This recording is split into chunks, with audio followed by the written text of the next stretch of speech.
வணக்கம். கோவை நீலகிரி செய்திகளுக்காக செய்திகள் வாசிப்பது சரவணன். குன்னூர் மேட்டுப்பாளையம் சாலையில் ஆர்ப்பரிக்கும் அருவியில் சுற்றுலா பயணிகள் கண்டு ரசித்துச் செல்வதோடு புகைப்படம் எடுத்து மகிழ்கின்றனர். குன்னூர் மேட்டுப்பாளையம் சாலையானது ஆங்கிலேயர் காலத்தில் வனப்பகுதிகளுக்கு நடுவே மலையை குடைந்து அமைக்கப்பட்டதாகும்.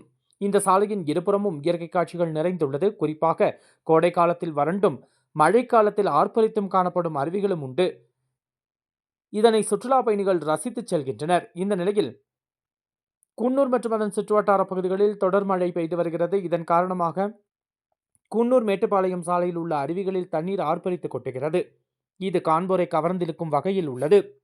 இந்த காட்சியை சுற்றுலா பயணிகள் கண்டு ரசித்துச் செல்வதோடு புகைப்படமும் எடுத்து மகிழ்கின்றனர்.